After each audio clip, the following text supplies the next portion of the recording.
मुसलमान, सिख हो या ईसाई, सब के सब कर्म कांड में लगा हुआ है। मांस खाएगा, मछली खाएगा, तारी दारू पिएगा, गांजा भांग पिएगा, बीड़ी सिगरेट पिएगा, शिखर पराग खाएगा, जर्दा किमाम खाएगा, चोरी दलाली बेईमानी घुसखोरी करेगा और कर्म करने के लिए मंदिर जाएगा, मस्जिद जाएगा, दुर्गा पूजा करेगा, काली पूजा करेगा, छठ करेगा, जितिया करेगी महिला सब, और पुरुष लोग दुर्गा पूजा काली पूजा करेंगे। सुधार कहीं नहीं है, मंदिर की कमी नहीं, पूजा की कमी नहीं, और अनाचार कदाचार बेविचार बलात्कार भ्रष्टाचार नरसंहार में कोई कमी नहीं आ रही है। क्यों? ज्ञान के बिना। सदगुरु कबीर ने एक शब्द दुनिया वालों को दिया था, वो क्या था? आत्म ज्ञान बिना सब सूना, क्या मथुरा क्या काशी रे, जैसे मिर्गा नाभि कस्तूरी, बनवन फिरत उदासी रे। एक आत्मज्ञान के बिना धरती धधक रही है, जल रही है। अब मंदिर तो दिन पर दिन बनते जा रहे हैं, मस्जिद भी बनते जा रहे हैं, गिरजा गुरुद्वारा भी बनते जा रहे हैं, लेकिन मानव के अंदर एक ज्ञान, आत्मज्ञान के बिना कहीं सुधार दिखाई नहीं दे रहा। कर्म की आवश्यकता है, कर्म करना जरूरी है। कर्म का मतलब है कर्म हमारे अपने जीवन को संभालने के लिए, जीवन को बिताने के लिए कर्म की आवश्यकता है। खेती करें, मवेशी पालें, बिजनेस करें, नौकरी करें, क्रिकेट खेलें, सिनेमा में रहें, ऑर्गन बजावे, पैड बजावे, हारमोनियम बजावे, नाल बजावे, तबला बजावे, गीत गावे, कर्म की आवश्यकता है। लेकिन मनुष्य पेट भरने के लिए भी कर्म और मुक्ति के लिए भी कर्म, और जितना कर्म है वो पंडित जी के ब्रेन से निकला, और वो बेचारे अपने बाल बच्चा को कमा के खाने के लिए ये रोजगार वेद पढ़ के लोहा पीट के खाता है, बढ़ई लकड़ी छील के खाता है, ठाकुर नाई केस बना के खाता है, कुम्हार बर्तन बना के खाता है, तेली तेल पेर के खाता है, हलवाई मिठाई बना के खाता है, पंडित जी वेद पढ़ के खाता है। इसमें मुक्ति का सवाल कहां से है? इसमें कल्याण की बात कहां है? वो तो खाने की बात है। वेद पढ़िए, अब वेद पढ़ने वाले मांस मछली खाते हैं। एक पादरी जी थे, पादरी जी नित्य दिन गिरजा घर पर जाकर प्रवचन दिया करते थे।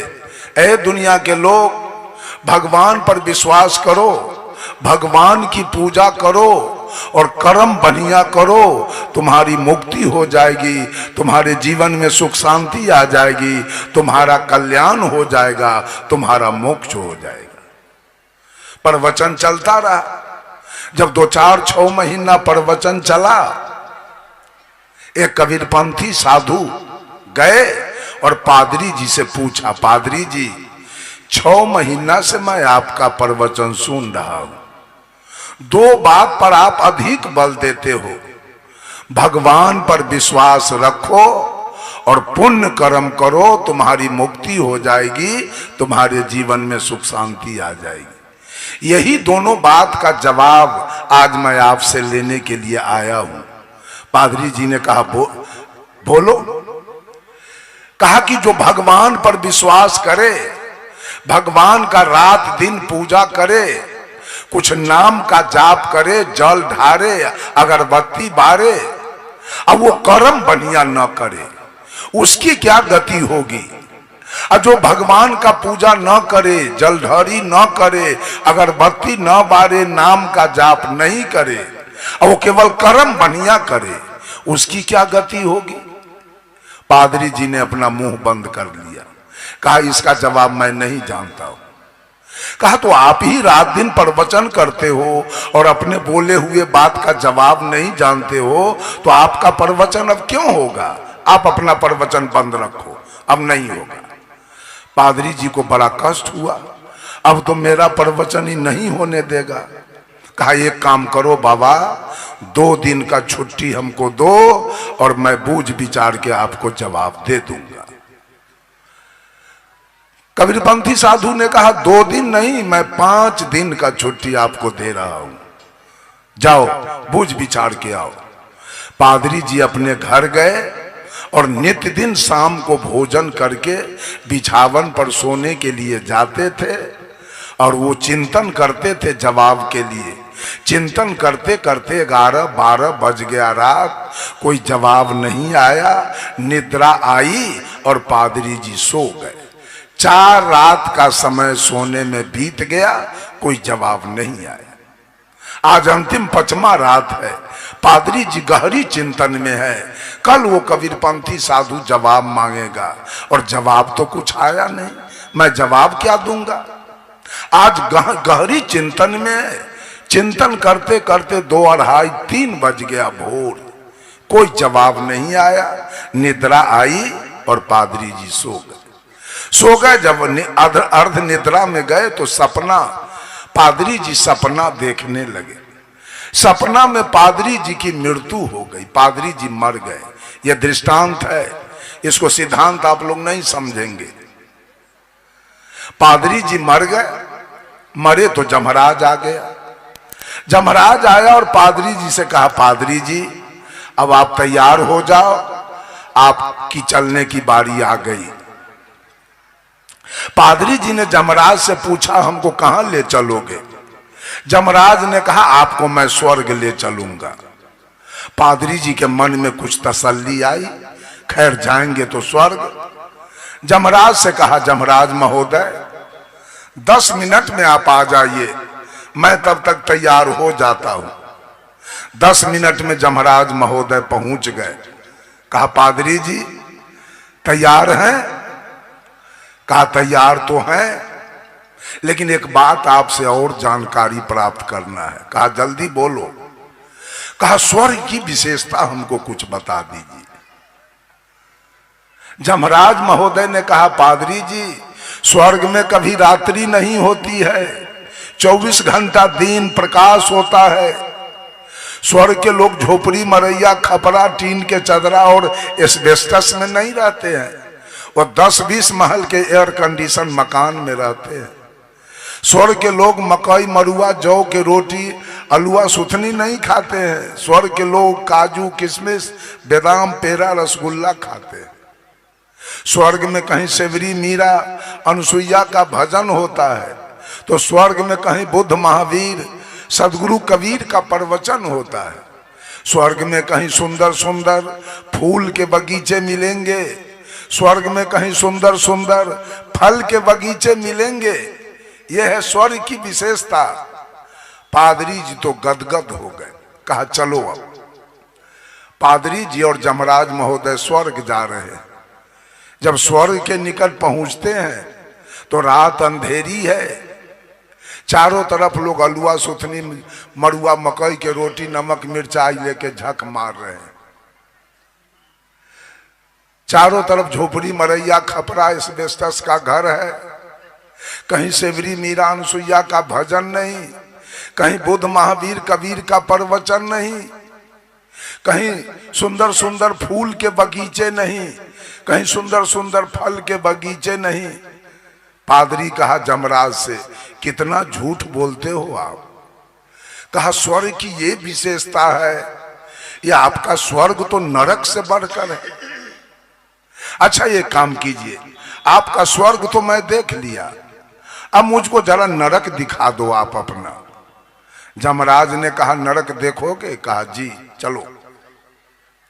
जा रहे हैं नरक में, दूर से प्रकाश दिखाई दे रही है, चारों तरफ सेवरी, मीरा, अनुसुईया का भजन हो रहा है, बुद्ध, महावीर, सदगुरु कबीर का प्रवचन चल रहा है, चारों तरफ काजू, किशमिश, बादाम, मुनक्का, चौहारा, पेड़ा, रसगुल्ला की बारिश हो रही है, चारों तरफ 10-20 महल के एयर कंडीशन मकान झलक रहे हैं, चारों तरफ सुंदर सुंदर फूल के बगीचे, सुंदर सुंदर फल के बगीचे दिखाई दे रहे हैं।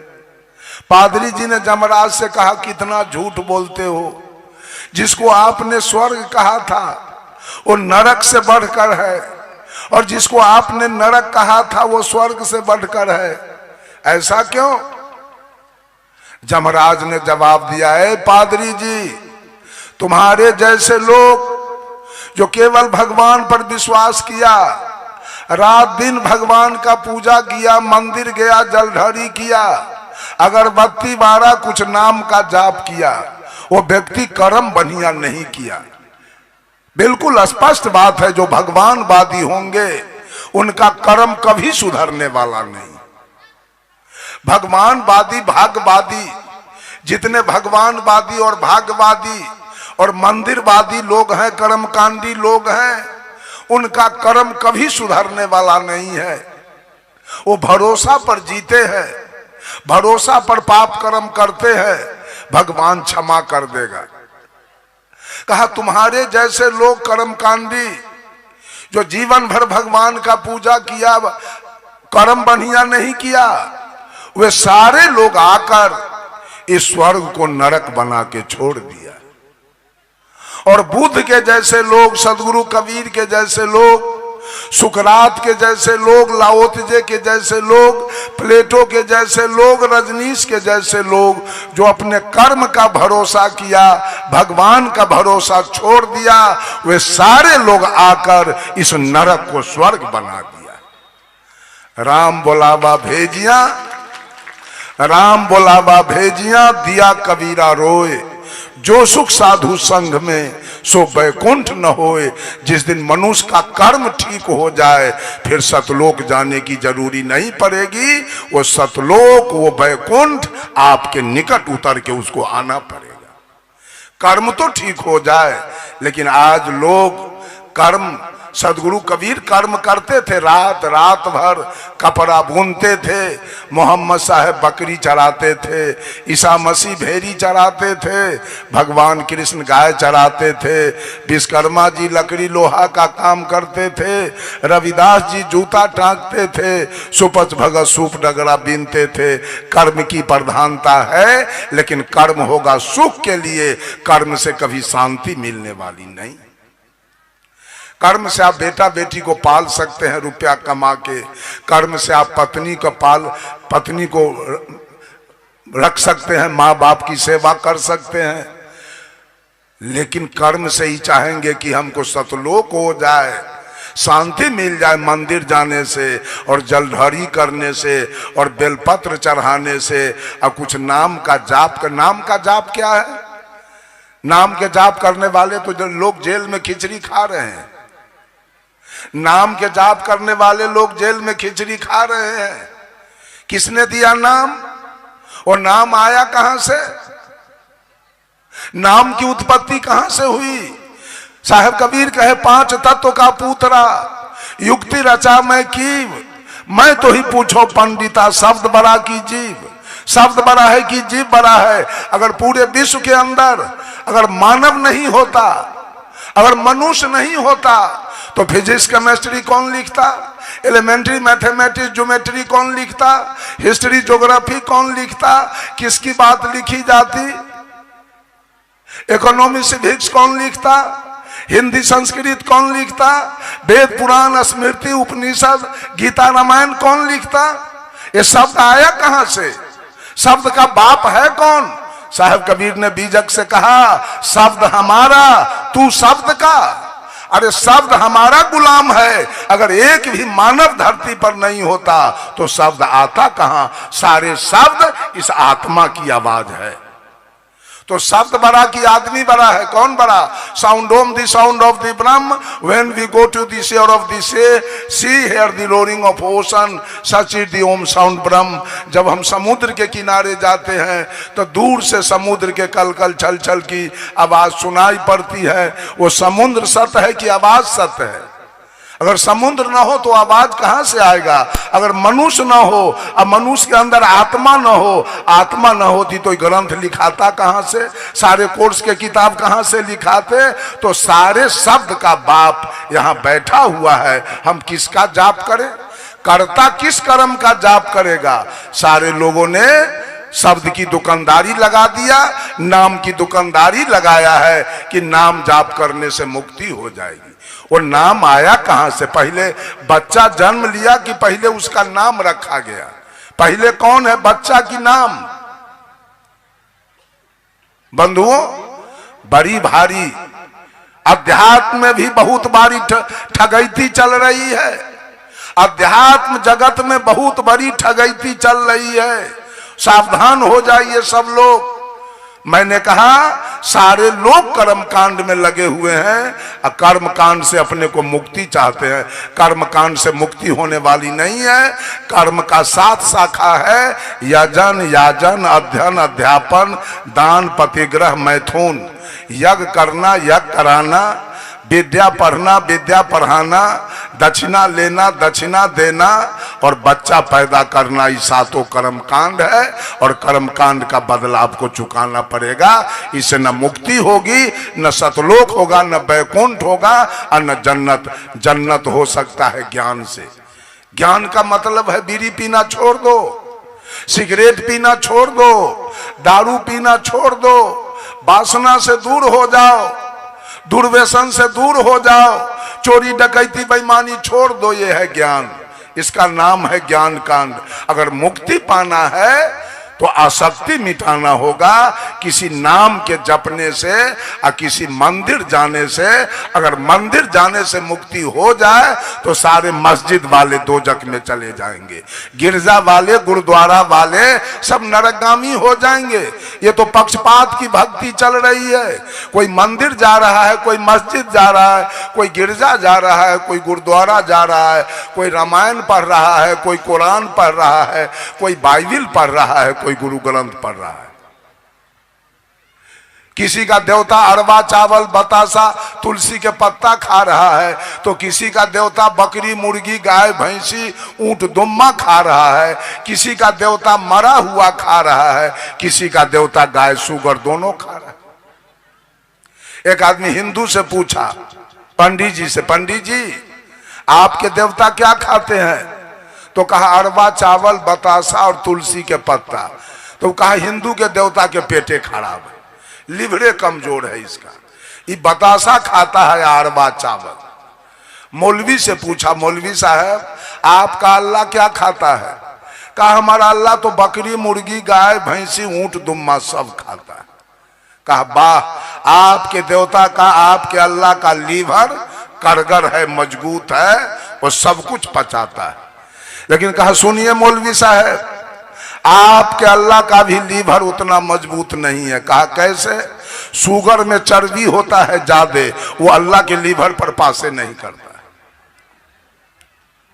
ईसाई से पूछा आपके ईसा क्या खाते हैं? कहा हमारा ईसा तो गाय, शुगर दोनों खाता है। कहा वाह, आपके भगवान का लीवर मजबूत है, वो गाय, शुगर दोनों खाता है। ये तो सारे पक्षपात की बात। साहब कबीर ने कहा पछा पछी के कारणे सब जग रहा भुलान। ये केवल पक्षपात की भक्ति चल रही। मंदिर क्या है? पक्षपात है। मस्जिद क्या है? पक्षपात है। गिरजा गुरुद्वारा क्या है? पक्षपात है। आपके ग्रंथ को वो नहीं मानता है, उसके ग्रंथ को, आपके वेद पुराण स्मृति उपनिषद गीता रामायण को मुसलमान नहीं मानता है। मुसलमान के कुरान जब्बूर इंजिल तोरेत को सिख नहीं मानता है, सिख के गुरु ग्रंथ को ईसाई नहीं मानता है। तो असली भक्ति है क्या?